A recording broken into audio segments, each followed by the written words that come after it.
Hello, everyone. Thank you so much for joining us for the holiday edition of our Determining Decades series, Places We Protect. Today, we're going to take you to a very special country, New Zealand.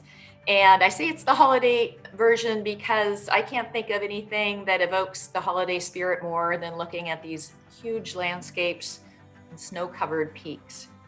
So we're going to see some beautiful photos and learn about some really amazing creatures today. And we also have a wonderful gift opportunity to put in front of you, should you choose to accept it.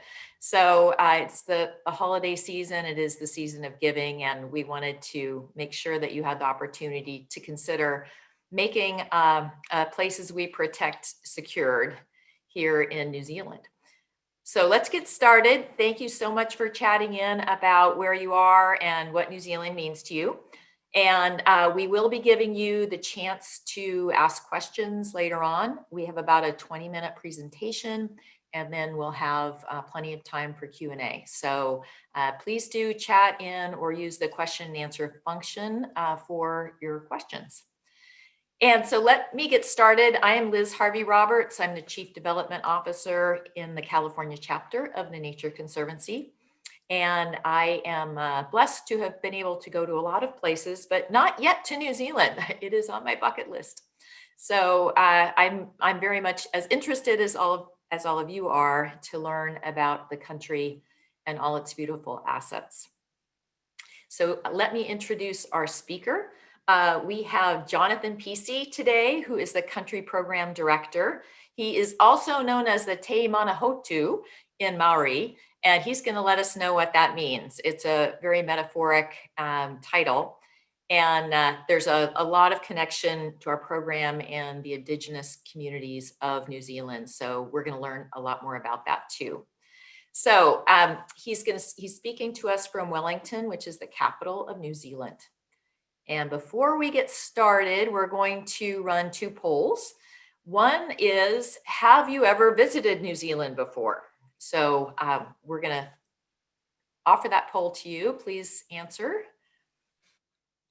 Okay, and the second question is, have you been to the Mackenzie Basin, which is really going to be the focus of our talk today? All right, so let's see, 59% of you have been to New Zealand. There's still 41% of you, like myself, that have not. And then Mackenzie Basin, so that's pretty good. A quarter of you have been to the Mackenzie Basin and 3/4 not. So 3/4 of us will learn a lot, and a quarter of you will have some context for what we're talking about today. All right, so let me put a little bit more context around New Zealand for you. We have had a program in New Zealand for 4 years. It's a relatively new program for us. And it's part of our Asia Pacific region, which is a varied region, including Mongolia, China, many smaller island nations in the Pacific, Indonesia, etc. So we're seeing this on the map here. New Zealand is the 23rd country to be added to our Asia Pacific region. The region covers more than 1/3 of the world's surface and has more than 60% of the population. And so it's home to some of the planet's most unique habitats, ecosystems, and endangered wildlife. There's a lot of islands there, you can see, and when islands emerge, so do really unique species. We've been working in that region for 30 years. So we decided to launch a New Zealand program back in 2016, really at the invitation of the government. And we wanted to help support the people of New Zealand with their conservation goals and aspirations. And those of you who've been there and probably those who haven't know that it's a fairly conservation-oriented community. Much of the land is under protection with the help of the government, but it's also a global biodiversity hotspot, and there's still a lot of work to do, and that's where the Nature Conservancy comes in. The main reason Jonathan's joining us today is to share with you details of a time-critical opportunity in the Mackenzie Basin. We've been given the rare opportunity to help protect a property of global conservation significance within the threatened basin. And if we miss this opportunity, it's very, very likely that this property will be developed for agricultural purposes.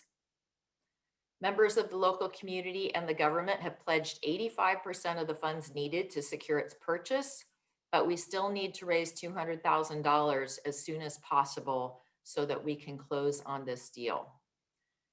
50% of the funds that the Nature Conservancy raises for our work in New Zealand come from donors outside the country, which would include those here in the US. And with the population of 5 million people, 1 to 1.5 New Zealanders live abroad. So there's a significant community here in the US. So some of you on this Zoom call may be from New Zealand, and some of you just may have a real heart and affinity for it. So at this point, I think we're gonna turn it over to Jonathan. Again, you will have chance for Q&A, and we hope that you will be very active in sending us your questions. For those that we don't have the chance to answer here on the Zoom call, we will definitely get back to you with a summary of questions and answers that we didn't get to.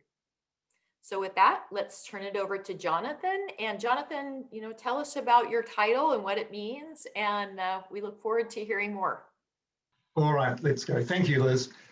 Kia ora koutou, ngā mihi o te rā.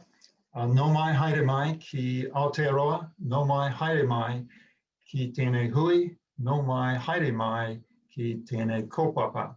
Tēnā koutou, tēnā koutou, tēnā koutou katoa. Good morning, good afternoon to you all. I'm delighted you can join us today, and I'm thrilled to see from the poll how many of you have been to Aotearoa, New Zealand, and also to see the many very positive comments you've been making in the chat. It's wonderful. I just welcomed you in Te Reo Māori, the indigenous language of Aotearoa, New Zealand. I wished you good day and welcomed you to Aotearoa, New Zealand. I welcomed you to this webinar and to this topic. Aotearoa is the name given to New Zealand by Māori, the indigenous people of New Zealand, who first arrived here around 700 to 800 years ago, and they came from parts of Polynesia. We're not sure exactly where, perhaps Tahiti or Hawaii. The literal translation of Aotearoa is the land of the long white cloud.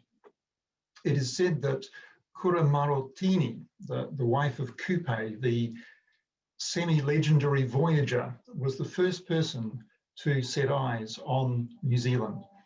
She used the phrase Aotearoa when she saw the long white clouds, which often denote the presence of land within the vast Pacific Ocean.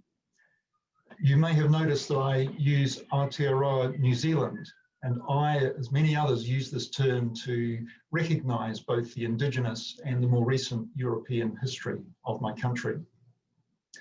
I'm excited to talk with you today about my country, about TNC's work here, and in particular about this exciting and rare opportunity to help protect a special piece of land which is at risk of being lost forever if we don't act. But before I do, a little about me. As Liz mentioned, I am Te Manahuna, or Country Director of TNC's Aotearoa New Zealand program. The term Te Manahuna was given to me by a Māori elder, and literally it means the one who steers the waka or the canoe and prevents it from tipping over in rough waters. And the elder thought that this would be a good term for me in the challenging role that I have. You'll see that in Te Reo Māori, many of the descriptions are quite poetic.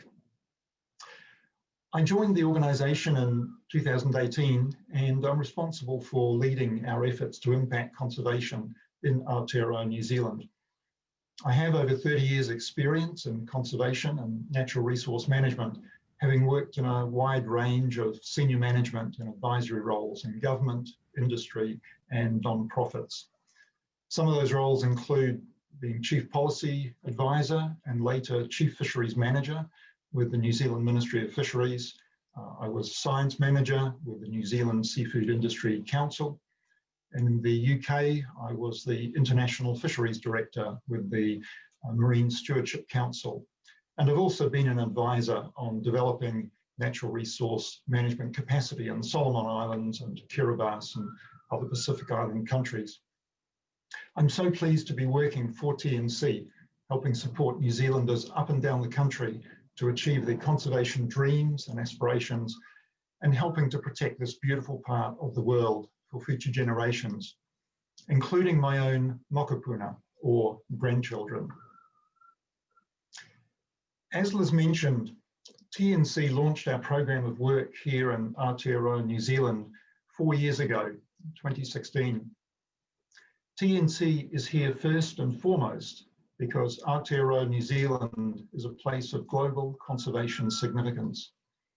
Having evolved in isolation for 80 million years, Aotearoa, New Zealand's natural heritage is radically different from the rest of the world. 2/3 of our plants and animals are found nowhere else. We have the 4th largest marine territory in the world. Almost half of the world's whales and dolphins can be found in our waters. We're also rightly called the seabird capital of the world, with over 1/3 of the world's seabird species found here, many of which breed nowhere else. However, despite our green, 100% pure image, nowhere is the loss of biodiversity more pronounced than in Aotearoa, New Zealand. We have the world's highest proportion of species at risk of extinction and are losing species and ecosystems faster than nearly any other country. More than 4,000 native species are at risk of being lost forever, and almost 2/3 of our rare ecosystems are under threat of collapse. At least 75 animal and plant species have become extinct since humans arrived in Aotearoa, New Zealand. Marine, freshwater, and land ecosystems all have species at risk.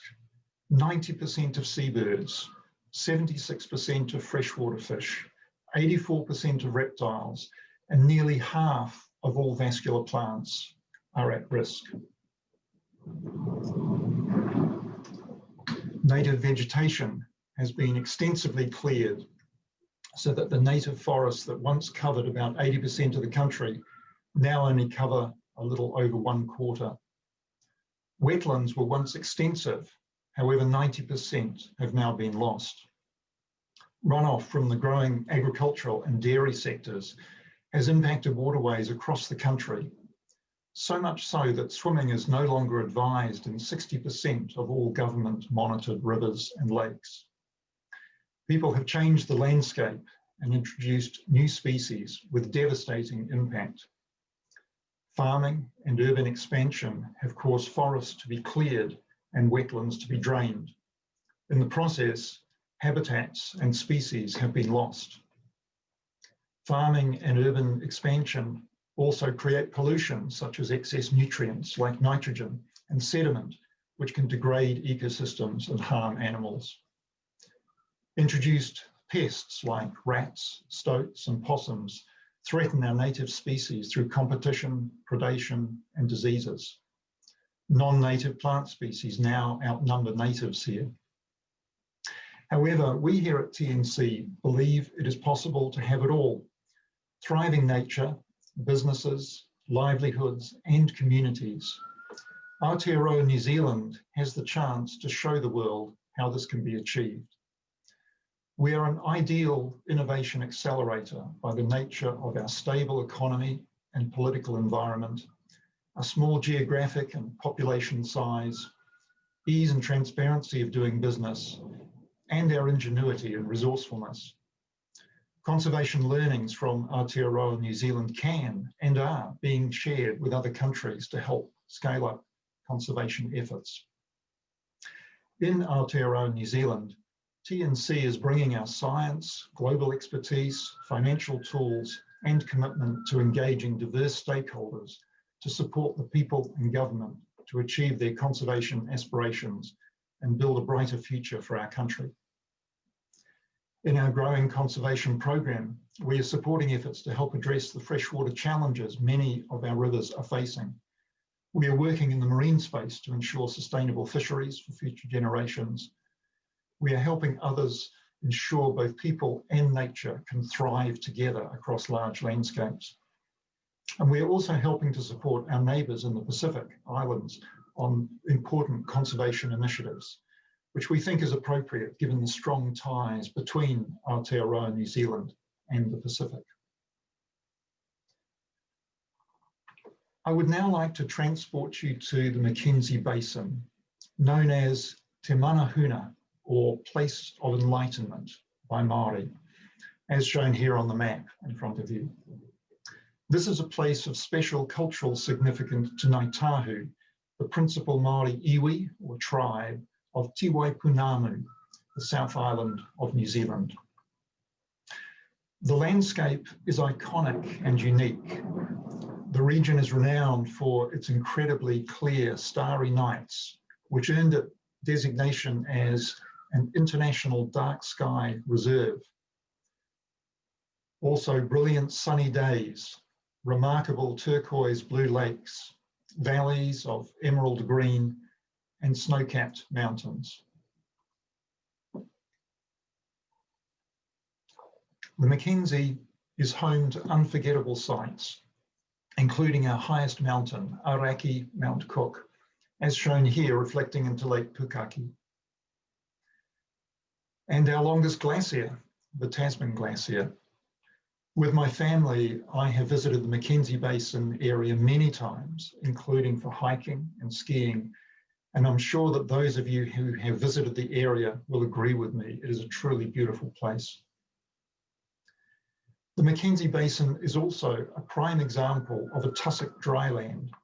This unique ecosystem has low rainfall and is dominated by shrubs and tussock grasses, as you see here from this image taken in Mount Cook National Park. However, the drylands of the Mackenzie Basin are some of the most underprotected and threatened environments in the country. They are home to hundreds of threatened, at-risk and endangered indigenous species of plants and animals, including 7 species of lizards and skinks, over 100 plant species, and the critically endangered kaki, or black stilt, and the nutupare, or wrybill, that need these dryland habitats to thrive into the future. Many of these species are found nowhere else, and some are even restricted to specific habitats within the basin. For instance, the beautiful kaki, or black stilt, is the world's rarest wading bird.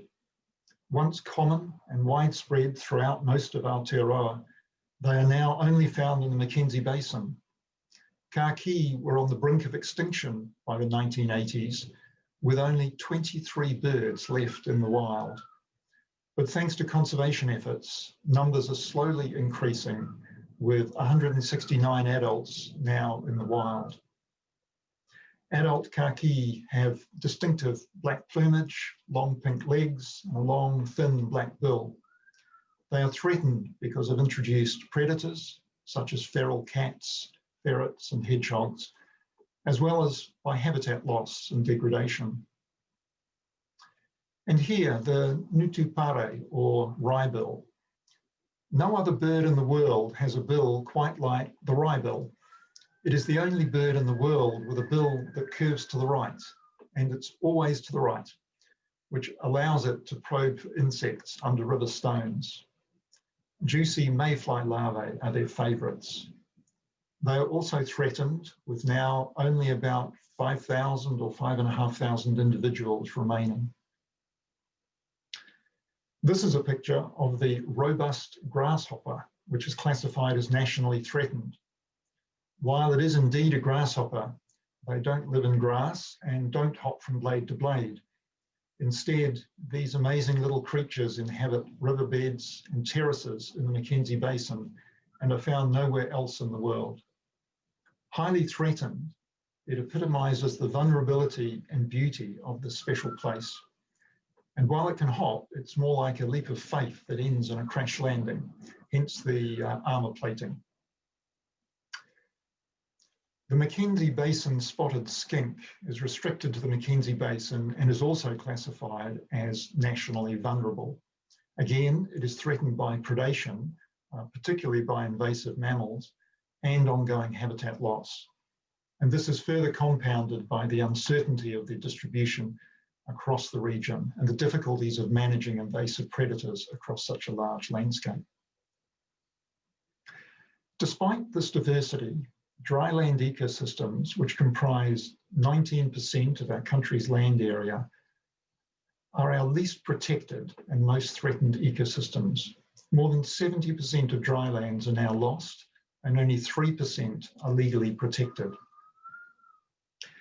In recent years, the Mackenzie Basin has seen Aotearoa New Zealand's fastest rate of biodiversity loss.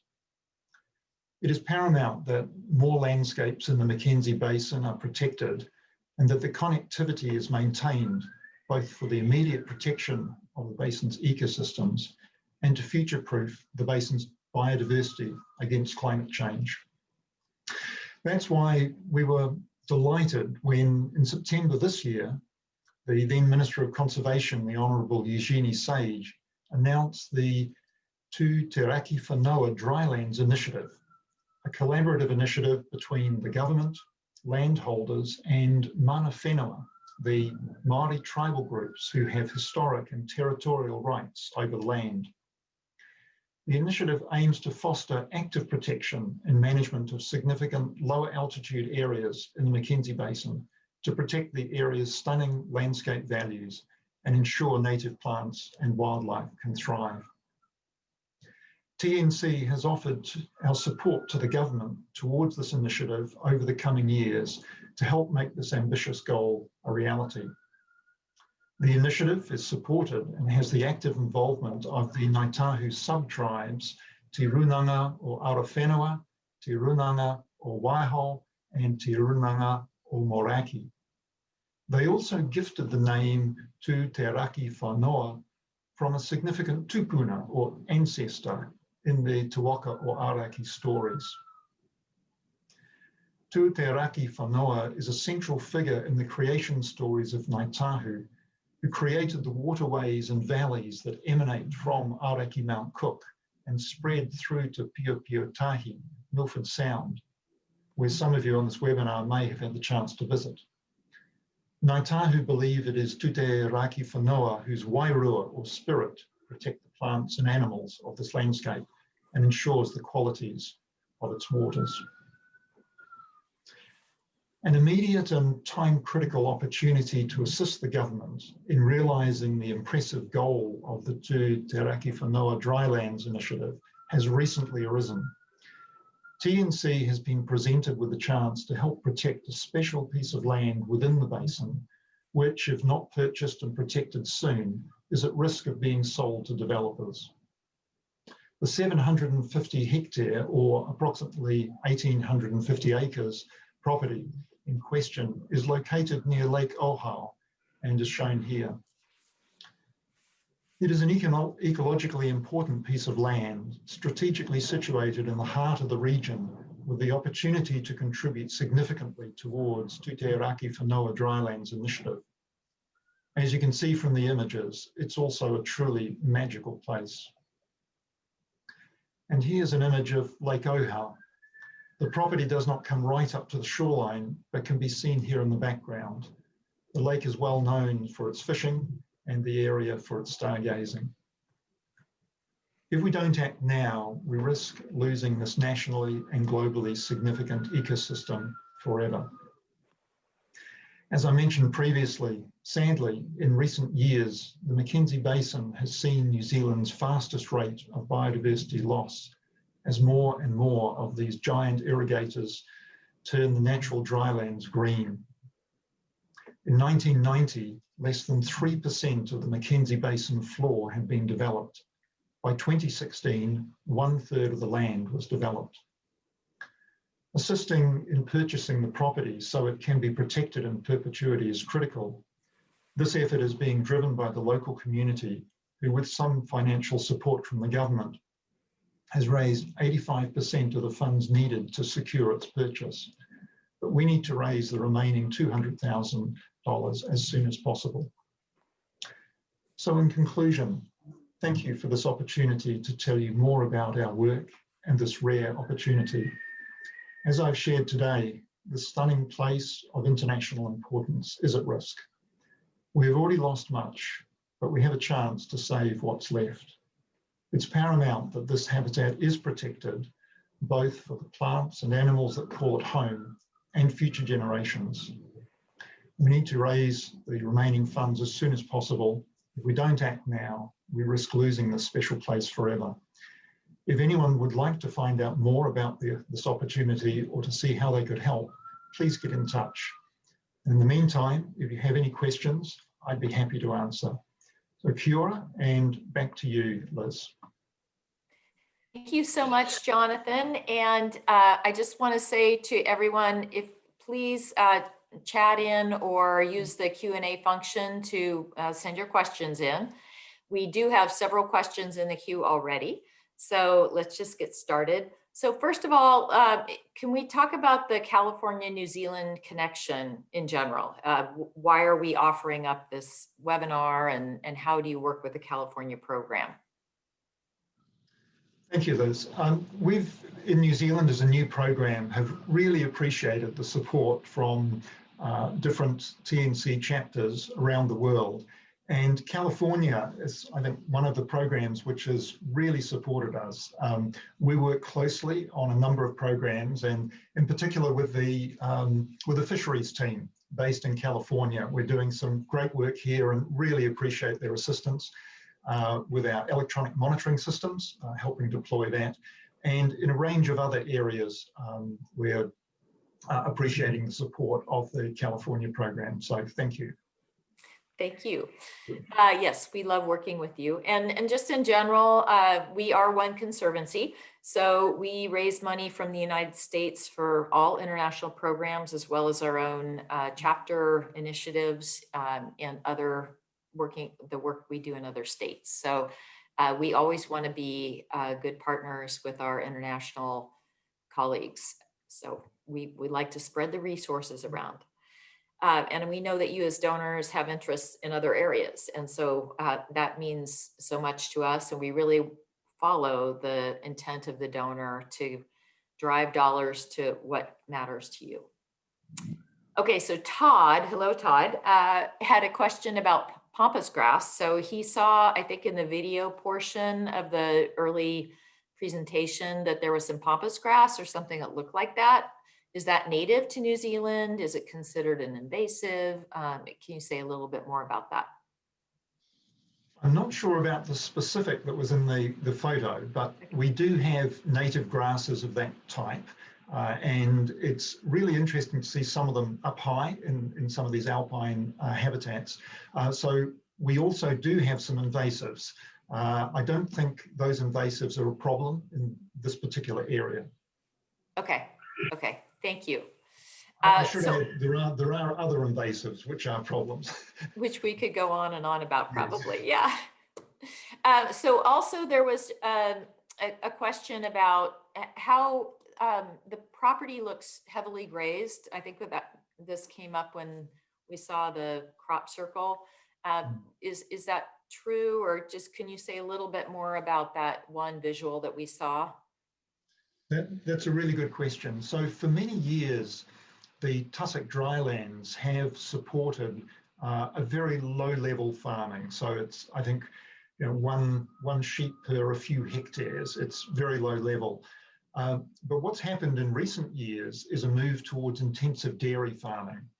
And whereas the running sheep on the property, at least at low levels, doesn't adversely impact the essential nature of the habitat there, when they turn on the irrigators and change the grass and do everything, essentially it changes the environment completely. So all the habitats are gone, and the suitability of the habitat for these native species is largely lost.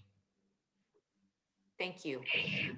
And there's a follow-up question from Andrea about where does the food that is grown, where is it exported, or is it kept within New Zealand? So obviously some is consumed within New Zealand, but both the sheep that are produced there and also the milk and butter that come from the dairy, a significant portion is exported. We are a major food exporting country. Okay, okay. Let's see. How do we manage, I think this is, how do you manage this? How do you manage grazing? So it is for the properties that are purchased and let's speak specifically about the one that we're hoping to purchase. How will it be managed? Who's going to be in charge? What's its future? So the property would be transferred to government ownership with the Department of Conservation. And the department has a number of different categories of land or reserve. So from nature reserve, scenic reserve, and I saw one question there about national park. And so national park is almost the highest standard of protection, although we do have some scientific reserves within that. So the proposal would be that this will be managed by the government as a reserve, and there would be probably no use for grazing on the land. Okay, thank you. Katie is asking, can you say a little bit more about how the Nature Conservancy came to decide to work in New Zealand? Okay, well, I'm now reporting on what others have told me since I only joined 2 years ago, but I understand that the government of New Zealand and some others have they observed what TNC had been doing in other countries, and they thought that would be very helpful in New Zealand. There were particular characteristics of the TNC approach that they were keen for.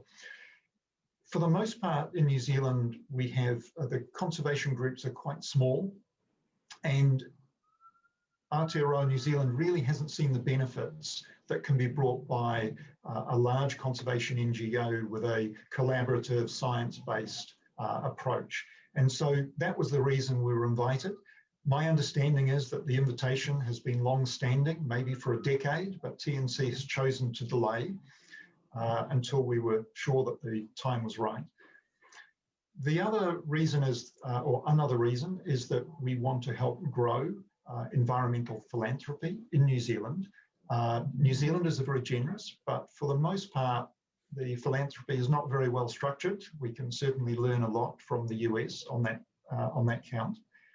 And the other reason TNC wanted to establish here was that TNC was really aware of the innovative and entrepreneurial conservation work that's being done here, and we wanted to help get that out to other countries so that could be scaled up and used elsewhere.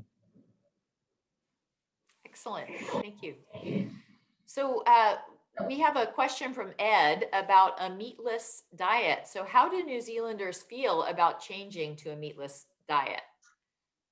Well, I would not presume to speak on behalf of all New Zealanders. And I know that when Air New Zealand, I think, started serving was it the Ultimate Burger or something, which was a meatless burger, there was quite some controversy. So look, I think like many other countries, there is a tension. We are a food producing country, and it's one of the mainstays of our economy.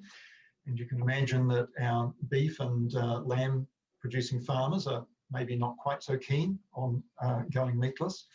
But many in New Zealand recognise that production of meat is a major contributor to greenhouse gases and to loss of biodiversity if it's not managed well.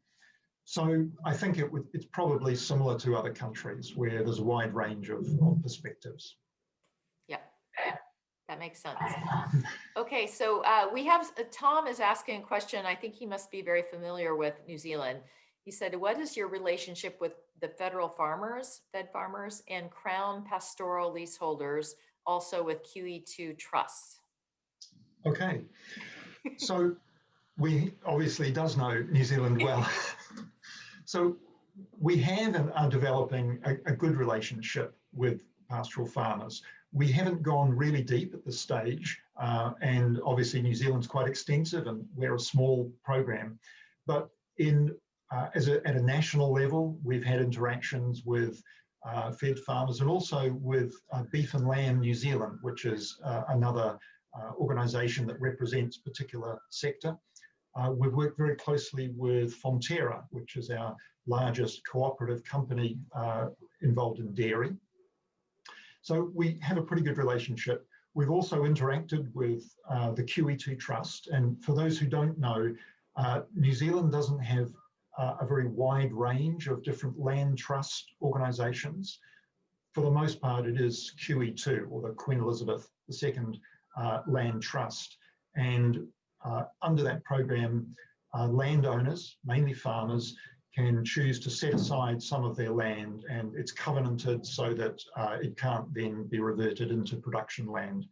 And the QE2 Trust will help with some fencing and other, say, predator control. So it's early days, but we've had constructive discussions to see how our programs would complement QE2, how we can work together. And certainly we're developing good relationships with the farming sector. Great. Okay, so Matthew is asking, can you comment on the connectivity between this parcel and other priority sites within the basin? Good question. So this particular parcel is immediately adjacent to another parcel of land which has been just recently purchased. And people may be wondering why the government isn't just buying this land, all of it.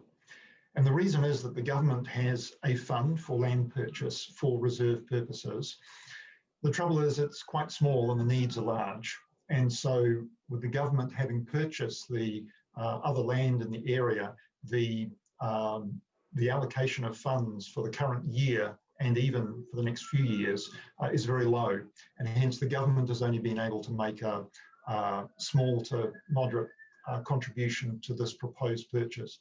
But it is connected in that it's immediately adjacent to a new area of land, and it is proposed as part of the Tūteraki Whenua initiative that there will be connectivity across the whole basin.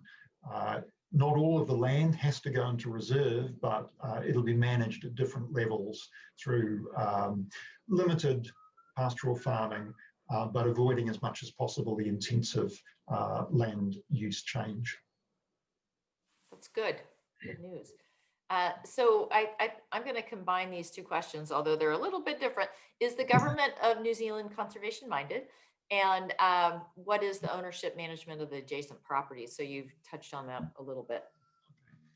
Dealing with that one first, the adjacent property has been purchased by the government for reserve purposes. And so this additional purchase that we are working on now would essentially become part of that broader reserve. It would complement it beautifully rather than having a development of one part right next to a reserve.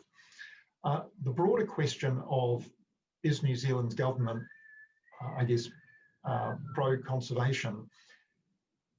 The answer is yes, but it's all about the matter of degree.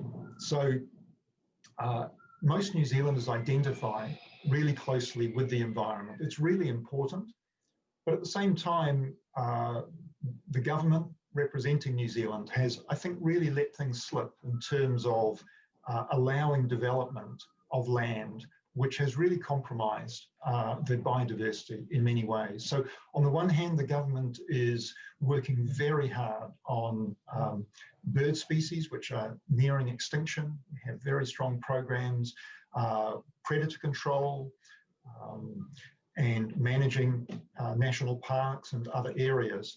but we've struggled to get the right balance in terms of controlling development of land. And so, yes, I think the government is very conservation minded, and as part of the post-COVID development and rebuilding, the government came up with a fantastic initiative of Jobs for Nature, and it allocated $1 billion towards employment, but that employment has to be in the conservation area.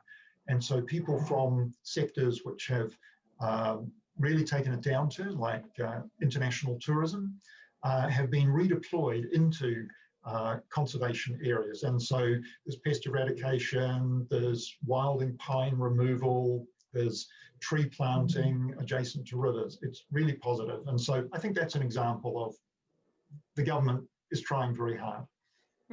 Wow. Conservation. I'm going to intersperse one of my own questions, which is, does conservation look different on the North Island and the South Island? Are there different pressures, different species? You say that's something about that. Yeah, so New Zealand packs a lot into a relatively small area. We go all the way from subtropical in the north, and in fact, if you take Raoul Island, which is part of New Zealand, then it's really getting tropical.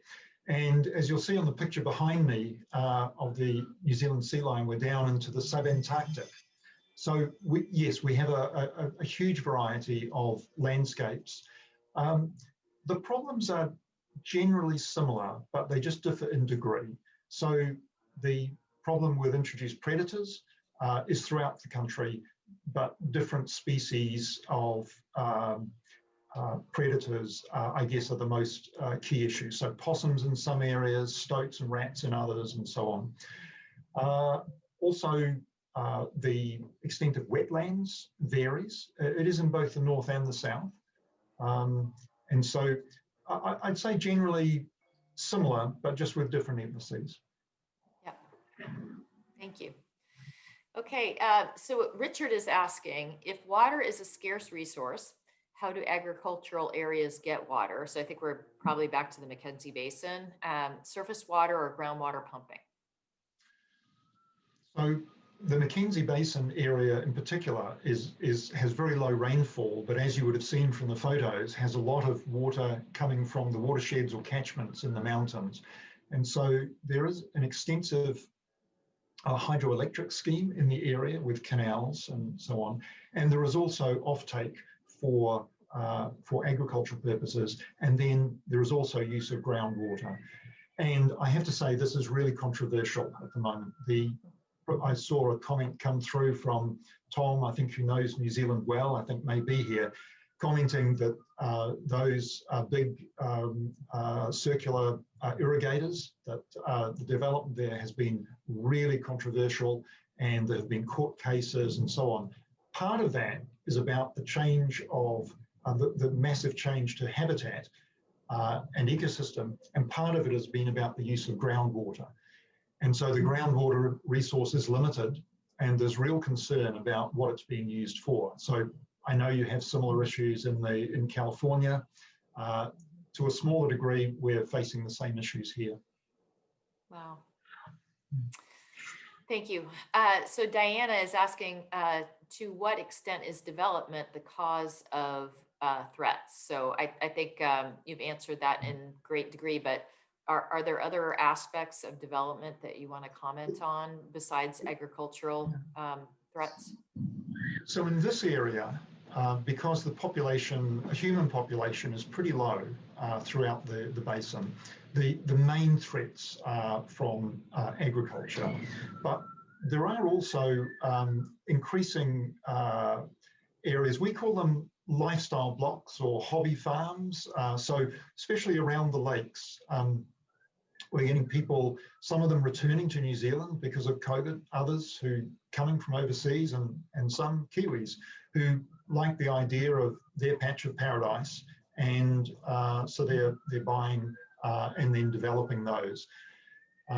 So we're keen to work with farmers and to avoid the types of agriculture that are going to cause the problems, but to help farmers be able to contribute to the economy and also help protect biodiversity. And there are real win-win solutions in those areas, and we're really keen to work on those. Thank you, Jonathan. Let's see, we have a question from Andrea about what percentage of the Mackenzie Basin is privately owned? I don't have the exact figure.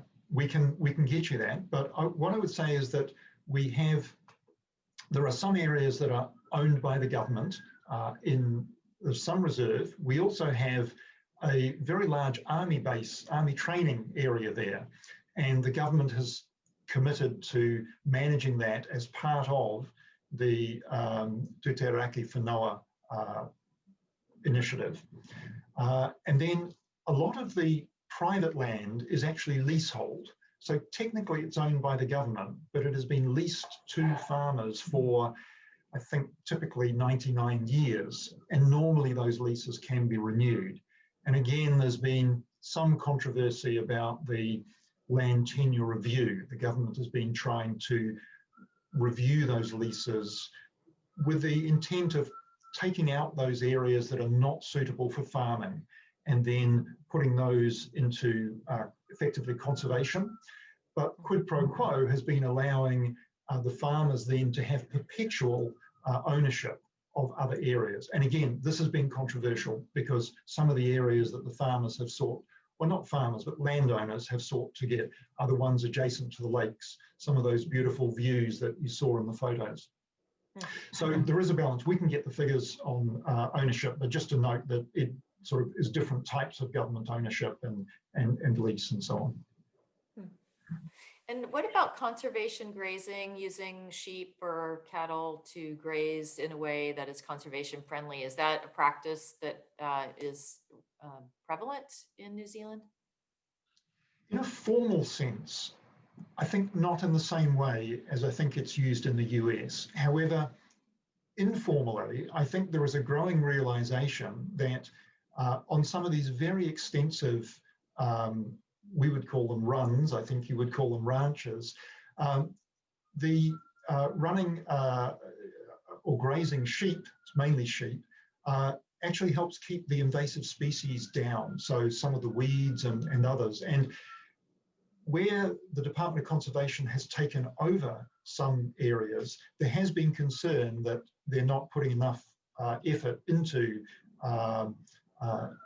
ensuring that the weeds are removed and so on. So I think it's an area that we're growing in, but we are certainly keen for appropriate areas to continue seeing a low-level grazing to help manage for the biodiversity values that are really important in that area. Okay. Thank you. What about, like, this is a macro question, what effect of global warming are you seeing in New Zealand as a whole and also in the Mackenzie Basin? We're starting to see impacts in lots of areas. Some of the most, although I should say that New Zealand is probably going to be less immediately impacted than many other countries because we're surrounded by sea. Nowhere is more than 100 kilometres or so from the sea. So that has a very moderating impact. But having said that, most of our glaciers are retreating. We are very much influenced by the El Nino, La Nina weather patterns, and it's expected that there will be changes. And so we expect to see more and more intense cyclones with heavy rainfall. And we have major problems with erosion here because we've lost a lot of forest cover. And so large amounts of sediment get washed out to sea, and with the increased rainfall, we're starting to see some tropical fish species starting to reside in the waters around northern New Zealand. And I was at a discussion recently with the seafood sector, and one of the challenges there is that we have a quota management system that sets quotas for different species in different areas. But what the sector is now finding is that there's a generally southward move of some of the fish stocks. And so it may be that we need new quotas or different quotas in some areas and then may phase out in other. So we're starting to see it, but I think it's for New Zealand early days at this stage, but we are concerned. Let's see. Kay is asking, how is agriculture affecting water supply as well as quality? So in terms of supply, some parts of New Zealand, Aotearoa New Zealand, have a lot of water. Some would argue too much. So classically on the west coast, we have a lot of water. And in those sort of areas, supply of water for agriculture is generally not a problem. Mostly it's just coming straight down from the sky. And if any irrigation systems are needed, then typically there's plenty of water. The problem comes on the east coast, which is typically much drier. And we see that on the east coast of the South Island and also the North Island, and also right up into Northland. And there is limited supply, and there are, I guess you'd say, fairly typical controversies about how much groundwater should be used. And then also to what extent should further damming of valleys be allowed, damming of rivers, to provide for agriculture. And this is a really hot topic at the moment. Court cases have been fought. One in the Bay, Hawke's Bay has just been turned down, and many in the agricultural sector are worried about the implications of that and lack of water. Especially with the impacts of climate change. So it's a really active issue at the moment, and it is a tension.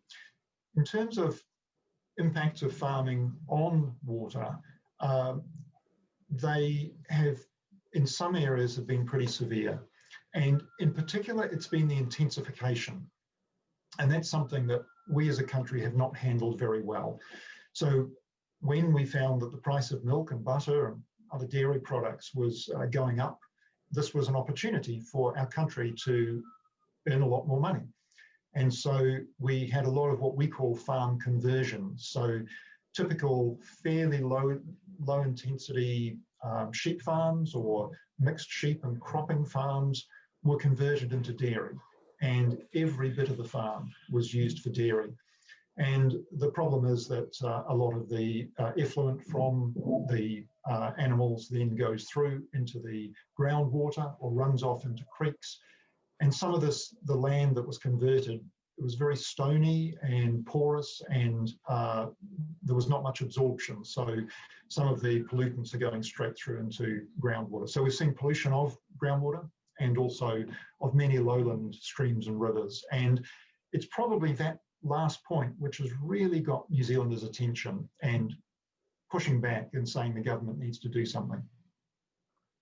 Thank you, Jonathan. And I'm getting the cue both because my husband just came home and I think he's probably going to come in the door and make a lot of noise.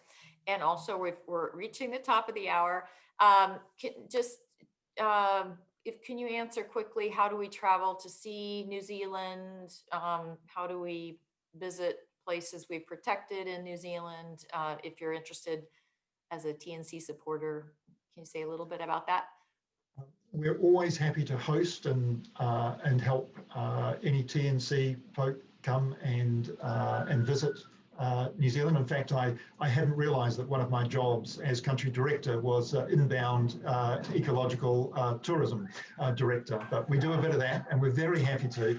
And also just to let you know that we have a donor trip for November of next year, and we'd be very happy to share those details with anyone who's interested.